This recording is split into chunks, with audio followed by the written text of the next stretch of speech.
간드러지는 목소리와 무대 매너의 주인공 이혜리가 부릅니다. 모르나봐.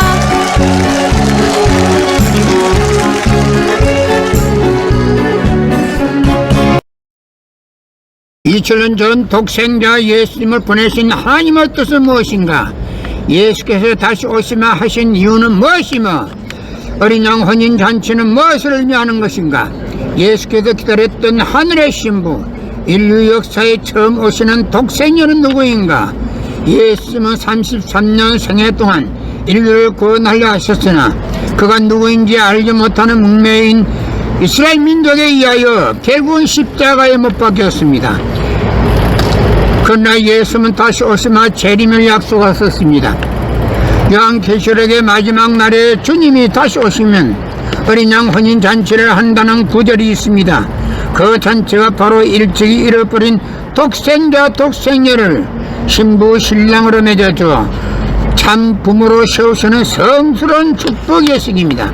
하나님이 예배하신 독생녀만이 우주의 어머니, 평화의 어머니와 되기 위한 어린 양 혼인잔치에 나아갈 수 있습니다. 예수님이 재림하실 때 가장 먼저 하시려는 신부를 찾는 것입니다. 인류 구원을 위한 하나님의 섭리가 지속되는 가운데 나는 6천년 만에 이 땅에 처음 왔습니다. 인류의 눈물을 닦아내는 평화의 어머니, 우주의 어머니가 하나 되면 이루지 못할 것이 없습니다. 2000년 전 독생자 예수님을 보내신 하나님의 뜻은 무엇인가? 예수께서 다시 오시마 하신 이유는 무엇이며 어린 양 혼인잔치는 무엇을 의미하는 것인가? 예수께서 기다렸던 하늘의 신부, 인류 역사에 처음 오시는 독생녀는 누구인가? 예수님은 33년 생애 동안 인류를 구원하려 하셨으나 그가 누구인지 알지 못하는 문명인 이스라엘 민족에 의하여 결국은 십자가에 못 박혔습니다. 그러나 예수는 다시 오시마 재림을 약속하셨습니다. 요한계시록의 마지막 날에 주님이 다시 오시면 어린 양 혼인잔치를 한다는 구절이 있습니다. 그 잔치가 바로 일찍이 잃어버린 독생자 독생녀를 신부 신랑으로 맺어주어 참 부모로 세우시는 성스러운 축복 예식입니다. 하나님이 예배하신 독생녀만이 우주의 어머니, 평화의 어머니와 되기 위한 어린 양 혼인잔치에 나아갈 수 있습니다. 예수님이 재림하실 때 가장 먼저 하시려는 신부를 찾는 것입니다. 인류 구원을 위한 하나님의 섭리가 지속되는 가운데 나는 6천년 만에 이 땅에 처음 왔습니다. 인류의 눈물을 닦아내는 평화의 어머니, 우주의 어머니가 하나 되면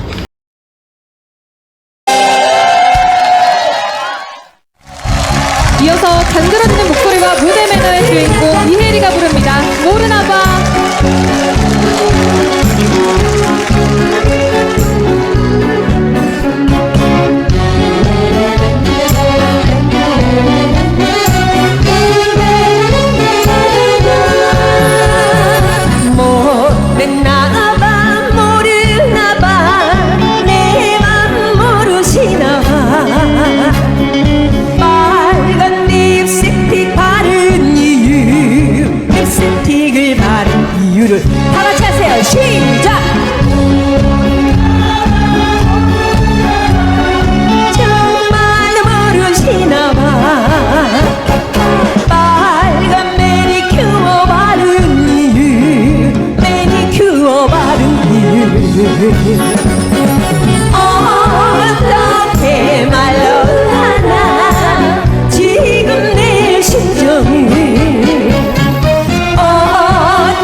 한 세상인 거에